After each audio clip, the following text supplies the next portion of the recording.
معروف اٹھو اب تم حالات بدل ڈالو، آ جاؤ رکاوٹ تو اتہاس بدل ڈالو۔ Now I would request Maulana Qasim Sahab to share his feedback about this program. السلام علیکم ورحمۃ اللہ وبرکاتہ۔ الحمد للہ رب العالمین والصلاة والسلام علی سید الانبیاء والمرسلین محمد وعلی آلہ واصحابہ اجمعین، اما بعد۔ وہ لوگ جنہوں نے خون دے کر اس چمن کو زینت بخشی ہے، وہ لوگ جنہوں نے خون دے کر اس چمن کو زینت بخشی ہے، دو چار سے دنیا واقف ہے، گمنام نہ جانے کتنے ہیں۔ جناب صدر صاحب، معزز مہمانان کرام اور حاضرین گرامی، سب سے پہلے تو میں دل کی گہرائیوں سے آپ حضرات کو یوم جمہوریہ کی مبارکباد پیش کرتا ہوں، اور ساتھ ہی وہ طلباء جنہوں نے تقریریں پیش کی یا اور دوسرے پروگرام پیش کیے، ان کو بھی مبارکباد دیتا ہوں کہ انہوں نے بہت اچھا پرفارمنس کیا ہے۔ دو باتیں میں یہاں پر عرض کرنا چاہتا ہوں جو کہ وقت بہت مختصر ہے۔ ایک تو جو میں نے شعر پڑھا ہے کہ دو چار سے دنیا واقف ہے، گمنام نہ جانے کتنے ہیں۔ مجاہدین آزادی کے نام پر ہم کتنے لوگوں کو جانتے ہیں، بہت مختصر نام ہے۔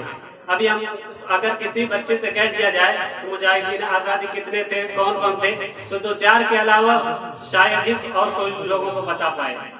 لیکن آپ کو پتا ہونا چاہیے کہ خود ہمارے مئو کے بھی بہت سارے نام ہیں جو مجاہدین آزادی میں شامل ہیں۔ تو ہم ضرورت اس بات کی ہے کہ ہم تاریخ کو پڑھیں، جو آزادی کی اصل تاریخ ہے اس کو پڑھیں، اور جو مجاہدین آزادی ہیں جنہوں نے اس وطن کی خاطر اپنی جانیں قربان کر دی، ان کے احوال زندگی سے ہم واقفیت حاصل کریں۔ اور دوسری بات، انہوں نے مجاہدین آزادی نے جس لیے اپنی جانیں قربان کیے، ان کا اصل خواب کیا تھا؟ کیا ان کے خوابوں کا ہندوستان بن چکا ہے یا نہیں؟ اگر نہیں بنا ہے تو پھر اس میں کیا کمیاں ہیں، ان کا کیا خواب تھا؟ اور جیسا کہ ہم آج ریپبلک ڈے منا رہے ہیں، تو اس کا ریپبلک ڈے جو کیوں مناتے ہیں؟ کیونکہ اسی دن انڈین کانسٹیٹیوشن جو ہے وہ عمل اسی دن یہ پورے ہندوستان میں لاگو کیا گیا تھا۔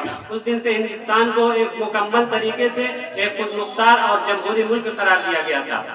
اس کا مطلب کیا ہے کہ ہر ایک انسان کو تعلیم کی سہولت ہونی چاہیے، وہ جو اعلیٰ تعلیم حاصل کرنا چاہے کر سکتا ہے، کوئی بھی انسان ہندوستان میں پریشان نہیں ہونا چاہیے۔ لیکن کیا یہ ان کا خواب پورا ہو رہا ہے؟ اگر نہیں تو پھر اس کو پورا کون کرے گا؟ یہ خود ہماری ذمہ داری ہے کہ ہم ان کے خوابوں کو پورا کرنے کے لیے دل و جان سے کوشش کریں۔ انہی چند باتوں پہ میں اپنے بات کو ختم کرتا ہوں۔ وآخر دعوانا الحمدللہ رب العالمین۔